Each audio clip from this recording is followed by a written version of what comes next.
मुंबईतल्या विशेष शाळांमधल्या अतिरिक्त शिक्षक शिक्षकेतर कर्मचाऱ्यांचं वेतन थांबवण्यात आले। जिल्हा दिव्यांग सक्षमीकरण अधिकाऱ्यांकडून नोव्हेंबर ते जानेवारी महिन्याचं वेतन लेखी आदेश नसताना थांबवण्यात आल्याचा आरोप आहे। यामुळे विशेष शाळांमधल्या शिक्षकांमध्ये अस्वस्थतेचं वातावरण। रोहित शेट्टी गोळीबार प्रकरणात अटक करण्यात आलेल्या आरोपींना आज कोर्टात हजर केलं जाणार। त्यांच्या पोलीस कोठडीची मुदत संपत असल्याने न्यायालयीन कोठडीसाठी युक्तिवाद केला जाईल। या प्रकरणामध्ये 4 आरोपींना अटक झाली असून पोलीस अधिकचा तपास करतात। रेल्वे प्रवाशांना दिलासा नाहीच, नो रिफंड विरोधातली याचिका न्यायालयाने फेटाळली। तात्काळमध्ये काढलेलं तिकीट रद्द केल्यास प्रवाशांना रिफंड मिळणार नाही अशी योजना मनमानी आणि बेकायदेशीर असल्याचा आरोप सचिन तिवारी या वकिलानं एका जनहित याचिकेद्वारे केला होता। मात्र न्यायालयाने ही याचिका फेटाळून लावली।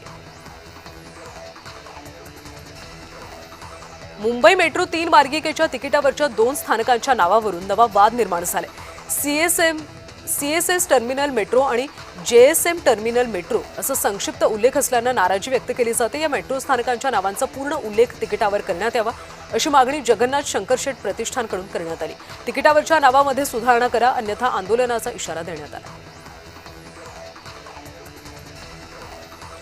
वाकोला ते वांद्रे कुर्ला संकुल दरम्यान उड्डाणपूल प्रकल्पाचं काम अंतिम टप्प्यात आलं। मार्चपर्यंत काम पूर्ण होण्याचे संकेत आहेत। त्यामुळे बीकेसी वाकोला ते पश्चिम द्रुतगती मार्गावरचा प्रवास सोपा होणार।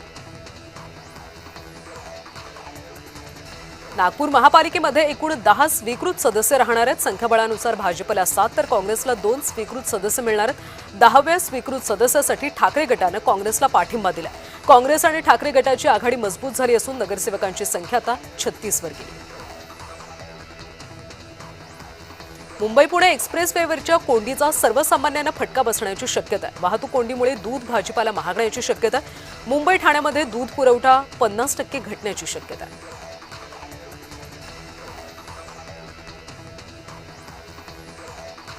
अजित पवारांच्या अपघाती विमानाच्या ब्लॅक बॉक्समधली माहिती आता रिकव्हर करायला सुरुवात झाली। डेटा रिकव्हरीनंतर नागरी उड्डाण मंत्रालय अहवाल जारी करणार आहे। उड्डाण मंत्रालयाच्या अहवालातून अपघाताची माहिती समोर येणार आहे। पुण्यातल्या मुंढवा इथल्या जमीन गैरव्यवहारात पार्थ पवार यांचं नाव कुठेही नसल्याचं खर्गे समितीच्या अहवालात स्पष्ट झालं। या व्यवहारात नाव किंवा स्वाक्षरी नसल्यानं पार्थ पवार यांना क्लीन चिट मिळाली। यामध्ये अमेडिया कंपनीचे संचालक दिग्विजय पाटील, शीतल तेजवानी आणि संबंधित नोंदणी अधिकाऱ्यांना दोषी धरण्यात आलं। पुणे मुंबई महामार्गावर टँकर पलटी झाल्याने गेल्या 24 तासांपासून महामार्ग ठप्प होता। त्यामुळे या मार्गावर प्रवास करणारे चिमुकले आणि वृद्धांची अडचण झाली। अडकलेल्या प्रवाशांना अन्न पाणी न मिळाल्याने त्यांची मोठी गैरसोय झाली। पुणे मुंबई महामार्गावर पलटी झालेल्या टँकरमुळे वाहतूक कोंडी झाली। परिणामी पिंपरी चिंचवडमधून एक्सप्रेसवेकडे जाणारी वाहनं अडवण्यात आली। आता पिंपरी चिंचवडच्या वेशीवरच वाहनांची गर्दी झाली। मुंबईमध्ये गोरेगाव पश्चिम इथल्या एका इमारतीमध्ये लिफ्टमधून हायड्रोजन गॅस भरलेले फुगे नेले जात असताना अचानक स्फोट झाला। सुदैवानं लिफ्टचं दार उघडलेलं असल्यानं तरुणी तातडीनं बाहेर पडू शकली, त्यामुळे तिचा जीव वाचला। उल्हासनगरमधल्या पाणी टंचाईचा प्रश्न आता अधिक गंभीर होत चाललाय। एका ज्येष्ठ व्यक्तीनं अर्धनग्न होत थेट महापालिकेचं पाणी खात्याचं ऑफिस गाठलं। राजाराम पवार असं आंदोलन केलेल्या नागरिकाचं नाव आहे। स्थानिकांना आता नव्या महापौरांकडून हा पाणी प्रश्न सुटण्याची अपेक्षा आहे। मुंबई पुणे महामार्गावर टँकर पलटी झाल्यानं वाहतूक कोंडी झाली होती। महामार्गावर गाड्यांच्या लांबच लांब रांगा लागल्या होत्या। अशातच खाकी वर्दीतल्या माणुसकीचं दर्शन झालं। वाहतूक कोंडीमध्ये अडकलेल्या प्रवाशांना कर्तव्यावर असणाऱ्या पोलिसांनी बिस्किट आणि पाण्याचं वाटप केलं। कल्याणचे खासदार श्रीकांत शिंदे यांच्या वाढदिवसानिमित्त डोंबिवलीच्या महादेव पिंपळेश्वर मंदिरात महामृत्युंजय जाप करण्यात आला। यावेळी शिवसेनेचे पदाधिकारी, कार्यकर्ते उपस्थित होते। शिवसेना शहर शाखा आणि आमदार राजेश मोरे यांच्यातर्फे याचं आयोजन करण्यात आलं। मुंबईमध्ये दुचाकी अपघातानंतर पोलीस कर्मचारी पुलावरून खाली कोसळल्याची घटना घडली।